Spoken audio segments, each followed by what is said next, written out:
प्यारे बच्चों, आज हम क्लास 10th मैथमेटिक्स चैप्टर का नाम है दो चरों वाले रैखिक समीकरण एक्सरसाइज 3.1 का पहला क्वेश्चन लेंगे।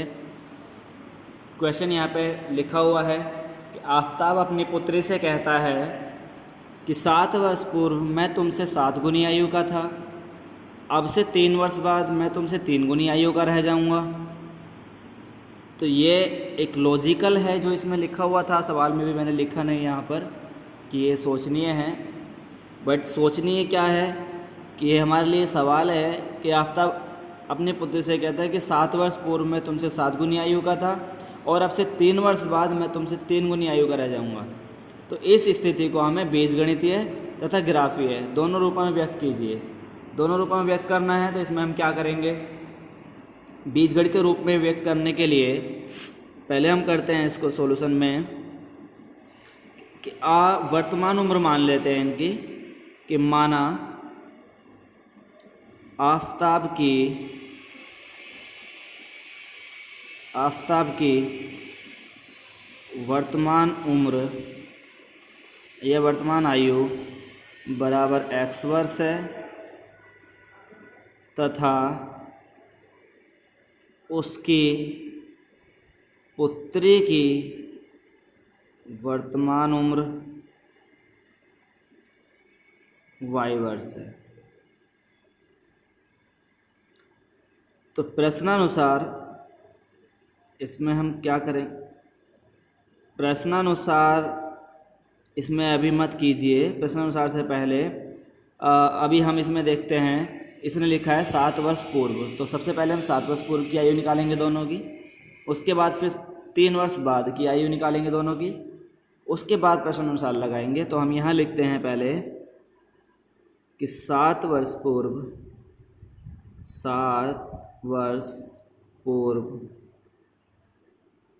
आफताब की आयु लिखा गया, सॉरी उम्र आयु कोई बात नहीं, एक ही बात है। तो 7 वर्ष पूर्व आफताब की आयु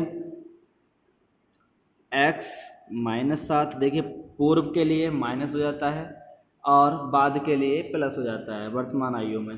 जैसे मान लीजिए आफताब की उम्र आज x वर्ष ना हो के 10 वर्ष होती, तो 10 वर्ष आज है और 7 वर्ष पहले कितनी है, तो 7 वर्ष पहले 3 वर्ष कैसे निकले, आज की उम्र में से 10 में से 7 को हम माइनस कर देंगे तो 3 निकल आएगी। अब यहाँ पे चूंकि अचर पद x है तो x में से 7 को डायरेक्ट माइनस तो कर नहीं सकते, तो इसलिए हम इसकी वर्तमान आयु में से 7 माइनस कर देंगे तो x - 7 इसकी 7 वर्ष पूर्व की आयु आ जाएगी वर्ष।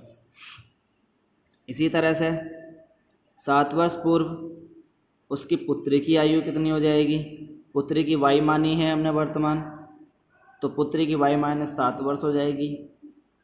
अब यहाँ हम लिखते हैं प्रश्न अनुसार, पहली शर्त के अनुसार क्या है, उसने दिया है 7 वर्ष पूर्व मैं तुमसे 7 गुनी आयु का था। तो यहाँ पर हम पहले यहाँ आफताब की आयु लिख लेते हैं 7 वर्ष पूर्व की, और इधर हम लिख लेते हैं y - 7 पुत्री की 7 वर्ष बाद की आयु, 7 वर्ष पूर्व की आयु लिख लेते हैं।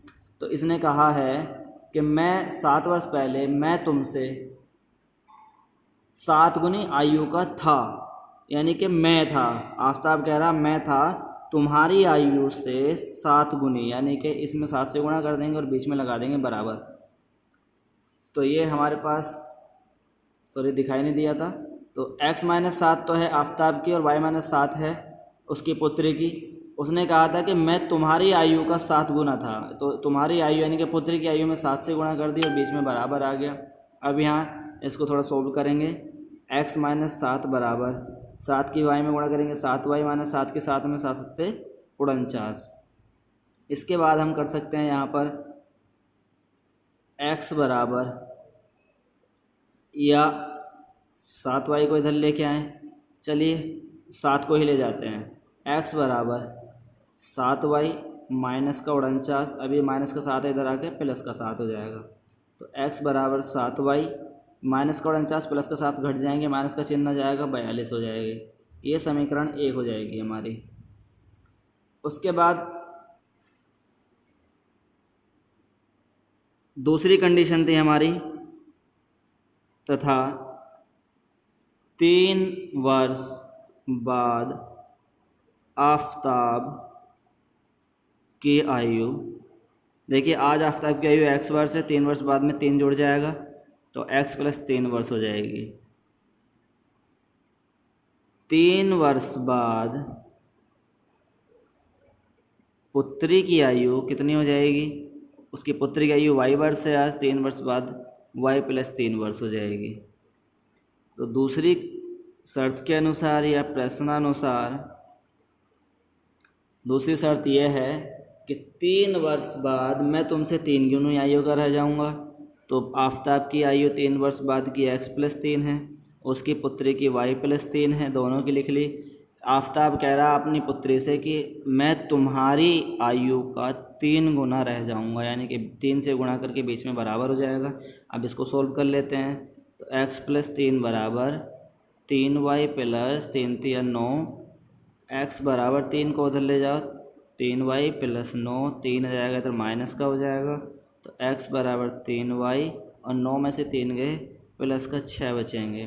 तो यहाँ पर हम इसको दूसरी समीकरण दे सकते हैं।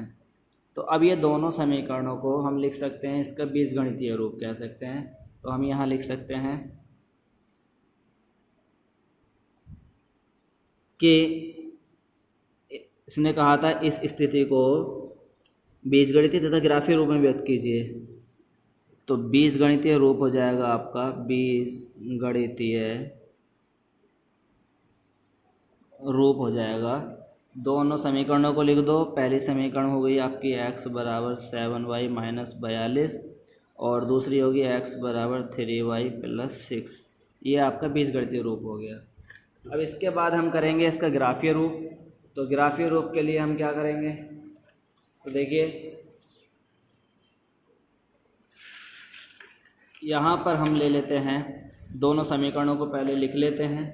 दोनों समीकरण हमारी कौन कौन सी थी कि x बराबर 7y माइनस 42, x बराबर 7y माइनस 42, यहाँ पर माइनस है। तो पहले समीकरण 1 लिख लिया हमने। समीकरण 1 से इसकी हम पहले सारणी बनाते हैं। तो सारणी बनाएंगे, सारणी में x y दोनों चीज़ रखेंगे। यहाँ पर हम x y के 2 मान, 3 मान, 4 मान कितने भी रख सकते हैं। मैं फ़िलहाल यहाँ पर 2 मान रख रहा हूँ। तो x का मान मैं यहाँ पर रख रहा हूँ, यदि मैं यहाँ पर y का मान रख दूँ कितना 7 रख दूँ, तो 7 7 49 माइनस 42 कितने बचेंगे 7 बचेंगे।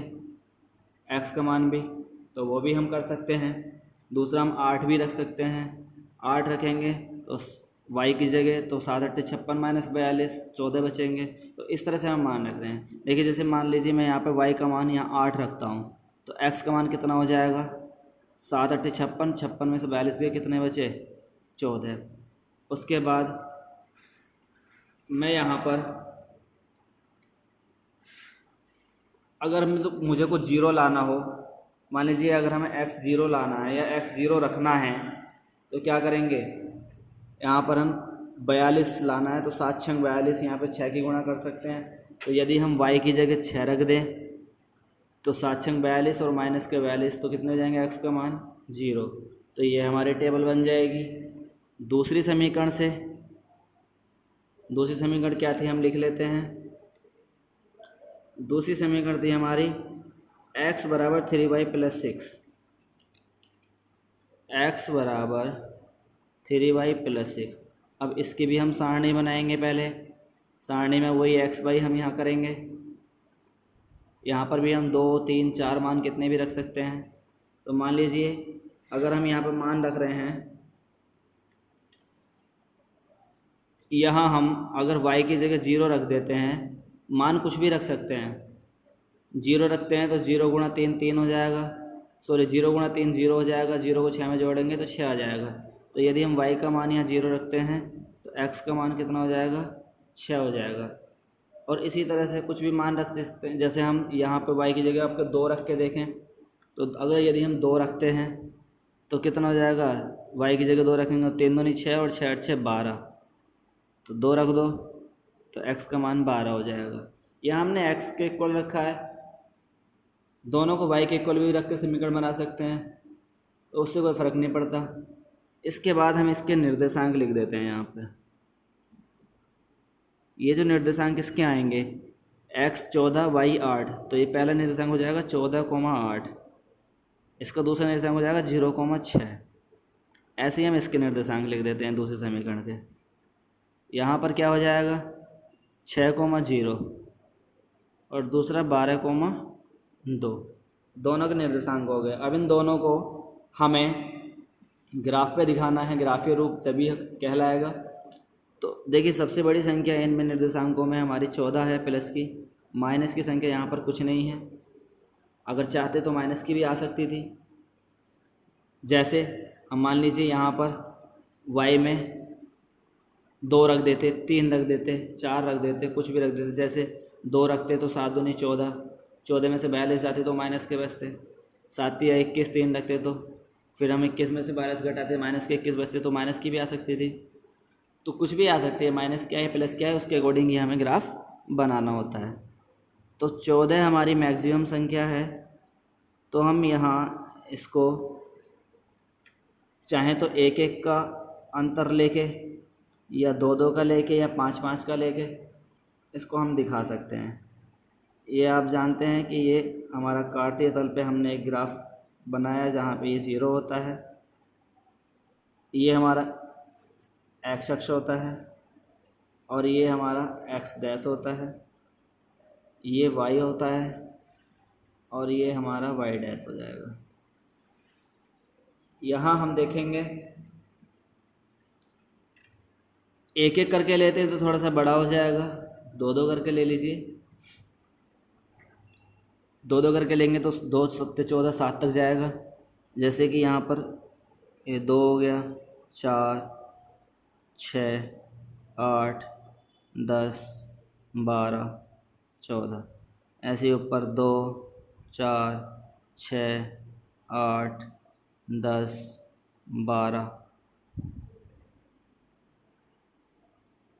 और यहाँ पर 14। फिर ऐसे इधर ले लीजिए y पे हमारा मैक्सिमम वैल्यू 8 है, 8 6 0 2, तो यहाँ हम y पे हमारी 8 तक यहाँ भी सिमट सकती थी, कोई बात नहीं, इधर भी जहाँ तक आता है ले लेते हैं। या -1 -2 -3 सॉरी 2 नहीं, -2 -4 -6 -8, वैसे माइनस इसमें है नहीं तो माइनस की लेने की ज़रूरत है भी नहीं, और हमने ग्राफ बना लिया है तो लिख भी सकते हैं -2 -4 -6 -8।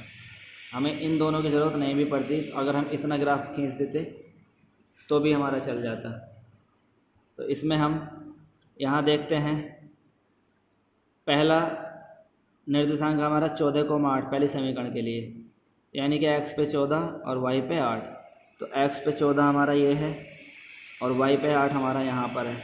तो ग्राफ की कॉपी पे तो ये सीधी सीधी लाइन हमें दिख जाएंगी। यहाँ पर हम टेम्परेरी बेस पे बना रहे हैं, तो ये पॉइंट हमारा कुछ इस तरह से यहाँ मिलेगा, इसको बोलेंगे हम 14,8। दूसरा पॉइंट है 0,6, तो x अक्ष पे 0 तो यही है और y अक्ष पे 6 हमारा यहाँ पर है, तो ये पॉइंट हमारा हो जाएगा 0,6।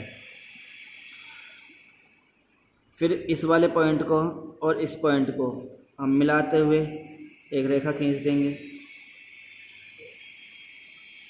ये हम पैमाने से रेखा खींचेंगे रख के, यहाँ मैंने डायरेक्ट हाथ से खींच दी है, आप पैमाने से खींचेंगे तो ये इस तरह से हमारी रेखा निकल जाएगी। इस रेखा को हम ये थोड़ी टेढ़ी हो गई, इस रेखा को हम लिख सकते हैं, समीकरण कौन सी थी हमारी, x बराबर 7y - 42।